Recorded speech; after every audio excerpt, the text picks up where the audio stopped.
Hello दोस्तों, स्वागत है आपका रेडियो स्टडी 99.9 पर।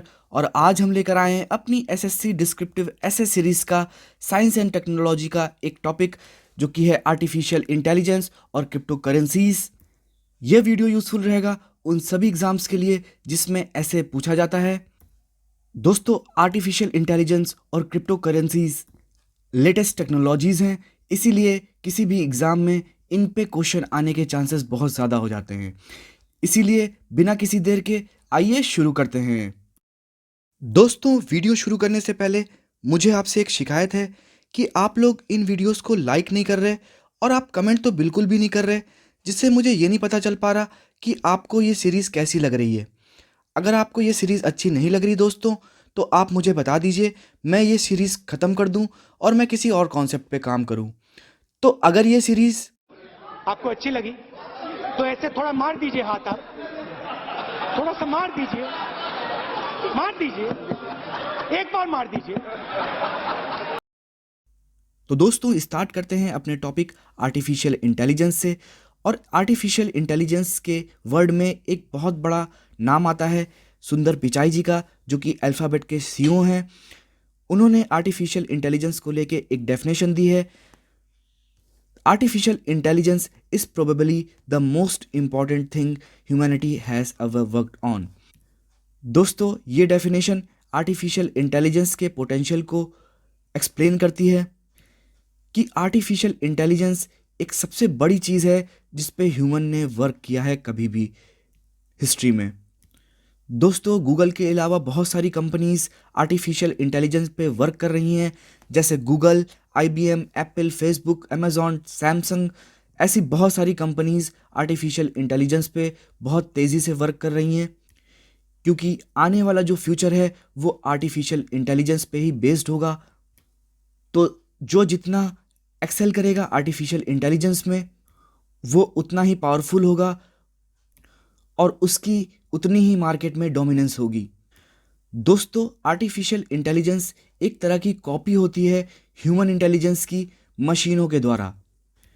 जब मशीनें ह्यूमंस के दिमाग का काम करने लग जाएं, जैसे learning, problem solving, decision making, perceiving, thinking, तो ये आर्टिफिशियल इंटेलिजेंस का एक पार्ट है।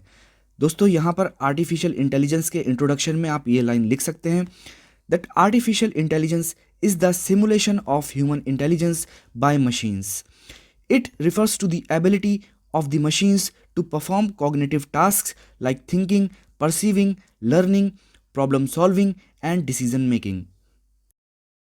अब हम लोग बात करते हैं आर्टिफिशियल इंटेलिजेंस के कुछ बेनिफिट्स की। दोस्तों, बेनिफिट्स तो बहुत ज़्यादा हैं, लेकिन उसके साथ साथ बहुत सारे चैलेंजेस भी हैं जिनको हम लोग आगे देखेंगे। सबसे पहले हम लोग देखते हैं कुछ बहुत इंडिविजुअल बेनिफिट्स। सबसे पहला बेनिफिट है पर्सनलाइज इंटरटेनमेंट का। दोस्तों, एक ज़माना था जब टीवी पे बहुत सारे चैनल्स आते थे और वो चैनल्स वही ब्रॉडकास्ट करते थे जो उनका मन करता था, लेकिन अब वो ज़माना नहीं रहा। अब बहुत सारे ऐसे प्लेटफॉर्म्स हैं जिस पे आप मनचाही चीज़ें, मनचाहा कंटेंट देख सकते हैं। बहुत सारे ऐसे प्लेटफॉर्म्स हैं जैसे इंस्टाग्राम रील्स, शॉर्ट, टिकटॉक, जो कि आपके इंटरटेनमेंट पैटर्न को ऑब्जर्व कर लेते हैं और आपको वही चीज़ें दिखाते हैं जो आपको पसंद होता है। सेकंड नंबर पे दोस्तों बेनिफिट है एजुकेशन का। आज को गांव में बैठा हुआ लड़का भी जिस चीज़ के बारे में चाहे उस चीज़ के लिए खुद को एजुकेट कर सकता है, और बड़ी बड़ी मैथमेटिकल प्रॉब्लम्स भी आर्टिफिशियल इंटेलिजेंस के द्वारा सॉल्व हो जाती हैं। थर्ड नंबर पे सेल्फ ड्रिवन कार्स। दोस्तों, जैसा कि हम लोग जानते हैं कि इलॉन मस्क एक बहुत बड़ी पर्सनैलिटी हैं और उनकी कार कंपनी एक ऑटो पायलट मोड ऑफर करती है जिसमें कार्स खुद से ड्रिवन होती हैं और ह्यूमंस की ज़रूरत नहीं पड़ती। कुछ कुछ केसेस में जो ऑटो पायलट होता है वो ह्यूमन से भी बेटर ड्राइविंग करता है। देन हम लोग बैठे बैठे घर पे शॉपिंग कर सकते हैं। दोस्तों, अब कुछ बहुत ऐसे फीचर्स आ गए हैं जिस पे आप घर पे बैठे बैठे किसी भी मॉल का एक वर्चुअल टूर कर सकते हैं और आपको जो चीज़ें चाहिए वो उसी मॉल से सेलेक्ट करके ख़रीद सकते हैं। वो चीज़ें आपके घर में बैठ के डिलीवर हो जाएंगी। देन हम लोग फूड ऑर्डर कर सकते हैं, ग्रोसरीज ऑर्डर कर सकते हैं, हम लोग घर पे बैठे बैठे कैब बुक्स कर सकते हैं, हम लोग जॉब्स फाइंड कर सकते हैं। बहुत सारे प्लेटफॉर्म्स अपने पर्सनल असिस्टेंट्स ऑफर करते हैं जैसे सिरी।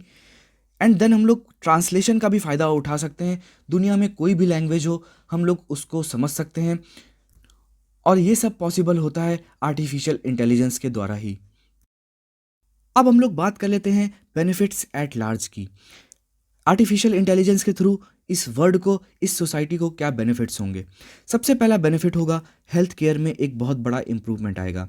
हम लोग आर्टिफिशियल इंटेलिजेंस के थ्रू डिफरेंट मेडिसिन फाइंड कर सकते हैं, डिफरेंट ड्रग्स फाइंड कर सकते हैं, डिफरेंट वैक्सीन्स फाइंड कर सकते हैं। जैसा कि आप लोग जानते हैं दोस्तों कि कोविड-19 की वैक्सीन आर्टिफिशियल इंटेलिजेंस के थ्रू ही डिराइव करी गई है। अगर आर्टिफिशियल इंटेलिजेंस ना होती तो हम लोगों को हज़ारों साल लग जाते कोविड-19 की वैक्सीन बनाने में। देन दोस्तों हम लोग ऐसे रोबोट्स को डेवलप कर सकते हैं जो कि रिमोट और मिनिमली इन्वेजिव सर्जरीज कर सकते हैं। ऐसी सर्जरीज जिसमें बारीकी चाहिए होती है, प्रिसीजन चाहिए होता है, और हम लोग जैसा जानते हैं दोस्तों कि ह्यूमंस की जो करी गई सर्जरीज है उसमें बहुत सारी कॉम्प्लिकेशंस होती हैं, कभी कभी सर्जरी सही से नहीं हो पाती। तो इन सब प्रॉब्लम्स को ओवरकम करने के लिए हम लोग ऐसे रोबोट्स डेवलप कर सकते हैं कि वो हर बार एक स्टैंडर्ड सर्जरी करें किसी पर्टिकुलर केस को लेकर। देन हम लोग बॉडी पार्ट्स को भी मैन्युफैक्चर करते हैं आर्टिफिशियल इंटेलिजेंस के थ्रू। देन दोस्तों आर्टिफिशियल इंटेलिजेंस नेशनल सिक्योरिटी में भी बहुत यूज़फुल रहेगा, और डिज़ास्टर मैनेजमेंट के टाइम पे जो रेस्क्यू होता है उसमें भी आर्टिफिशियल इंटेलिजेंस और रोबोट्स का बहुत बड़ा रोल रहेगा। देन दोस्तों आर्टिफिशियल इंटेलिजेंस साइबर सिक्योरिटी को भी इंश्योर करेगा। जैसा कि हम लोग जानते हैं दोस्तों, एक डार्क वेब होता है और एक वाइट वेब होता है। वाइट वेब में ऐसे रोबोट्स होते हैं जो कि डार्क वेब के एलिमेंट्स को पकड़ते हैं और उन इश्यूज़ को टर्मिनेट करते हैं। देन दोस्तों एजुकेशन बढ़ेगी, एम्प्लॉयमेंट अपॉर्चुनिटीज़ बढ़ेंगी, नई जॉब्स क्रिएट होंगी। दोस्तों लीगल सॉल्यूशंस को फाइंड करने में हेल्पफुल रहेगा, और हमारा जो जुडिशियल सिस्टम है वो भी इम्प्रूव होगा।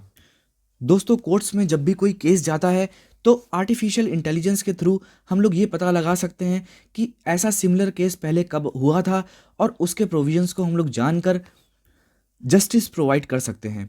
देन दोस्तों फाइनेंस सेक्टर में बहुत ही इम्प्रूवमेंट आएगी, बेटर कस्टमर सर्विस प्रोवाइड होंगी, ट्रांसपोर्टेशन में बहुत ईजीनेस हो जाएगी, जैसा कि मैंने आपको बताया कि सेल्फ ड्रिवन कार्स होंगी। देन दोस्तों बिग डेटा जो होता है, जो बड़ी बड़ी कंपनीज जैसे गूगल, फेसबुक, इन सब के द्वारा जो स्टोर किया डेटा होता है उनकी बेटर मैनेजमेंट होती है, मशीन लर्निंग होती है। जैसा कि हम लोग जानते हैं दोस्तों कि मशीन्स हम लोग के ह्यूमंस के पैटर्न को रिकॉग्नाइज कर लेती हैं, जैसे कि एक एलेक्सा है, और हम लोगों के अकॉर्डिंग वो लोग बिहेव कर सकती हैं और रिएक्ट कर सकती हैं। देन दोस्तों आर्टिफिशियल इंटेलिजेंस बहुत ही यूज़फुल है सुपर कंप्यूटिंग में। एंड दोस्तों लास्ट में बेटर गवर्नेंस के लिए भी हम लोग आर्टिफिशियल इंटेलिजेंस को यूज़ कर सकते हैं, जिससे सिटीजन्स तक की बेटर डिलीवरी ऑफ सर्विसेज हो सके। दोस्तों बेनिफिट्स के साथ साथ बहुत सारे चैलेंजेस भी हैं आर्टिफिशियल इंटेलिजेंस को लेकर, जिन्हें हमें एड्रेस करना है। सबसे पहला चैलेंज है सिक्योरिटी थ्रेट। दोस्तों आपने बहुत सारी मूवीज़ में देखा होगा, जैसे कि टर्मिनेटर, रोबोट, उन सब मूवीज़ में ये दिखाया गया है कि आर्टिफिशियल इंटेलिजेंस को डेवलप करने के क्या क्या कॉन्सिक्वेंसेस हो सकते हैं। आपको मैं एक ऑब्जर्वेशन बता दूं, अमेरिका में हाल ही में एक रिसर्च हो रही थी जिसमें दो रोबोट्स को आपस में बात करवाया जा रहा था। बात करते करते वो रोबोट्स इस कंक्लूजन पे पहुंचे कि वी विल डिस्ट्रॉय ह्यूमंस। तो इस बात को सुनने के बाद इन रोबोट्स को डिसमेंटल कर दिया गया, और ये रियलाइज़ करा गया कि आर्टिफिशियल इंटेलिजेंस को डेवलप करने के क्या क्या हार्मफुल कॉन्सिक्वेंसेस हो सकते हैं, और ह्यूमंस के लिए ये कितना बड़ा खतरा बन सकते हैं। दूसरा जो सबसे बड़ा चैलेंज है वो है प्राइवेसी ब्रीच का। दोस्तों अगर हम लोग ने मशीन को हाई लेवल की कोडिंग सिखा दी तो उनके लिए बहुत ईजी हो जाएगा किसी की भी सिक्योरिटी को ब्रीच करना, उनकी प्राइवेसी को ब्रीच करना, उनके मोबाइल फ़ोन्स को हैक करना, उनकी सेंसिटिव इन्फॉर्मेशन को लीक करना। इसीलिए ये ज़रूरी है कि जो मल्टीपल स्टेक होल्डर्स हैं, मल्टीपल गवर्नमेंट्स हैं, उनको इस चीज़ के लिए काम करना चाहिए। थर्ड नंबर पे जो सबसे इम्पॉर्टेंट चैलेंज है कि मशीन्स के पास कोई भी मॉरल और एथिकल वैल्यूज़ नहीं होती। मशीन्स ह्यूमन फीलिंग्स को नहीं समझ सकते। जैसा कि हम लोग जानते हैं कि हम लोग कोई भी बात करते हैं तो उस बात का मतलब डिपेंड करता है हमारे मूड पे। सिर्फ अपना मूड को चेंज करके हम लोग बहुत सारी तरीके की बातें कर सकते हैं और बहुत फ़र्क पड़ जाता है कि कोई बात किस मूड से कही गई है, वो प्यार में कही गई है या गुस्से में कही गई है। लेकिन इन चीज़ों को मशीन्स नहीं समझ पाएंगी और वो सिमिलर इनपुट ही रिसीव करेंगी ऑल द टाइम। फोर्थ जो सबसे बड़ा चैलेंज है वो है जॉब लॉस का। दोस्तों, एक सर्वे के अनुसार ये पता लगाया गया है कि आने वाले 20 सालों में 50% जॉब लॉस होंगी आर्टिफिशियल इंटेलिजेंस को डेवलप करने की वजह से। देन दोस्तों, हमारा लास्ट में जो चैलेंज है वो है इन्वेस्टमेंट इश्यूज़ का। दोस्तों, जो अंडर डेवलप कंट्रीज़ हैं या फिर जो डेवलपिंग कंट्रीज़ हैं वो आर्टिफिशियल इंटेलिजेंस पे इतना इन्वेस्ट नहीं कर पा रही जितना डेवलप कंट्रीज़ इन्वेस्ट कर रही हैं। और इस वजह से जो डेवलपिंग कंट्रीज़ हैं वो कहीं ना कहीं पीछे चली जा रही हैं और डेवलप्ड कंट्रीज़ कहीं ना कहीं आगे चली जा रही हैं। दोस्तों, जैसा कि मैंने बताया कि आर्टिफिशियल इंटेलिजेंस और जो डेटा है यही फ्यूचर है।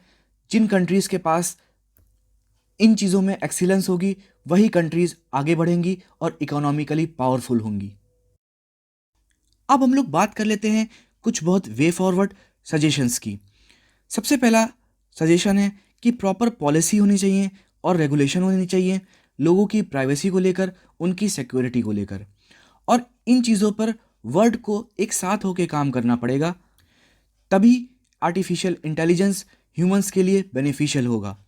देन सेकंड, हम लोगों को, इंडिया को रिसर्च एंड डेवलपमेंट पे पैसा खर्चा करना चाहिए, एआई को डेवलप करना चाहिए, अपने आरएनडी को और मजबूत करना चाहिए। थर्ड नंबर पे हमें ट्रेनिंग देनी चाहिए अपने लोगों को आर्टिफिशियल इंटेलिजेंस की, ताकि इंडिया में इनोवेशंस हो सके आर्टिफिशियल इंटेलिजेंस की फील्ड में। देन हम लोग को फोर्थ नंबर पे जो सजेशन है कि हम लोग को अल्टरनेट जॉब ऑप्शंस भी क्रिएट करने हैं, ऐसे लोग जो सोसाइटी में पीछे छूट जाएंगे आर्टिफिशियल इंटेलिजेंस के आने की वजह से। देन हम लोग को साइबर सिक्योरिटी को भी इंश्योर करना है और वाइड वेब को बढ़ावा देना है। देन दोस्तों, ज़रूरत है कि जो एआई का एनवायरनमेंट है, एआई के जो बिजनेस हैं, एआई के जो स्टार्टअप्स हैं, उनको भी गवर्नमेंट को फाइनेंसिंग करनी चाहिए, ताकि जैसे इंडिया आईटी सेक्टर में एक्सेल किया वैसे ही इंडिया एआई सेक्टर में भी एक्सेल करे। अब दोस्तों बात करते हैं फाइनली एक कंक्लूजन की। कंक्लूजन के लिए मैंने एक यहाँ पे एक लाइन लिखी है, that AI is the future. दोस्तों, आर्टिफिशियल इंटेलिजेंस ही भविष्य है और इंडिया के पास ये अपॉर्चुनिटी है कि जैसे उसने आईटी सेक्टर में एक्सेल किया वैसे ही वो आर्टिफिशियल इंटेलिजेंस के सेक्टर में एक्सेल करे। दोस्तों, इंडिया के पास बहुत ही स्ट्रॉन्ग इंफॉर्मेशन टेक्नोलॉजी का ह्यूमन रिसोर्स है, तो ये ज़रूरत है कि उन ह्यूमन रिसोर्स को हम लोग नर्चर करें और उन्हें शिफ्ट करें आर्टिफिशियल इंटेलिजेंस की तरफ, ताकि इस फील्ड में लेटेस्ट इनोवेशन हो सके और इंडिया एक डेवलप्ड कंट्री और आर्टिफिशियल इंटेलिजेंस की फील्ड में वर्ल्ड लीडर बन सके। Nurturing AI, internet of things, robotics, big data would help in being a developed country and a world leader. लेकिन दोस्तों, एआई की प्रॉपर मैनेजमेंट भी बहुत ज़रूरी है। स्टीफन हॉकिंस ने ये बोला है कि AI is likely to be either the best और the worst thing to happen to humanity, कि आर्टिफिशियल इंटेलिजेंस या तो सबसे बेस्ट चीज़ होगी या फिर सबसे वर्स्ट चीज़ होगी ह्यूमैनिटी की। तो अब ये डिपेंड ह्यूमंस पे करता है, हम लोग पे करता है कि हम लोग कैसे उसको लेके चलते हैं। दोस्तों, अब हम लोग बात करते हैं ब्लॉकचेन टेक्नोलॉजी और क्रिप्टो करेंसीज की। दोस्तों, ब्लॉकचेन एक ऐसी डिजिटल लेजर होती है, एक ऐसी डिजिटल बुक होती है जिसमें रिकॉर्ड होता है इकोनॉमिक ट्रांजैक्शंस का, और सिर्फ इकोनॉमिक ट्रांजैक्शन का रिकॉर्ड ही नहीं, जो भी चीज़ इकोनॉमिकली वैल्यूएबल है उन सब चीज़ों का रिकॉर्ड इस बुक में हो सकता है। और सबसे बड़ी बात तो ये है कि ब्लॉकचेन को ब्रेक नहीं किया जा सकता, उसको हैक नहीं किया जा सकता, इसीलिए ब्लॉकचेन के थ्रू किए गए ट्रांजैक्शन बहुत ही सिक्योर्ड होते हैं और बहुत ही सेफ होते हैं। दोस्तों, अब हम लोग पढ़ते हैं ब्लॉकचेन की एक definition. The blockchain is an incorruptible digital ledger of economic transaction that can be programmed to record not just financial transaction but virtually everything of value। तो दोस्तों आप इस डेफिनेशन को याद कर सकते हैं और ब्लॉकचेन के लिए ये डेफिनेशन को लिख सकते हैं। अब हम लोग बात कर लेते हैं क्रिप्टो करेंसीज की। दोस्तों क्रिप्टो करेंसीज डिजिटल करेंसीज होती हैं या फिर वर्चुअल करेंसीज होती हैं जो कि सिक्योर्ड होती हैं क्रिप्टोग्राफी के थ्रू। जैसा कि मैंने आपको बताया कि क्रिप्टोग्राफी यूज़ होती है ब्लॉकचेन टेक्नोलॉजी में। सारे ट्रांजैक्शंस एनक्रिप्टेड होते हैं, तो वर्चुअली इम्पॉसिबल हो जाता है इनको हैक करना या फिर इनको ब्रीच करना। सेकंड जो इसका फीचर है कि ये डिसेंट्रलाइज टेक्नोलॉजी होती है, गवर्नमेंट का इसमें कोई भी इन्वॉल्वमेंट नहीं होता।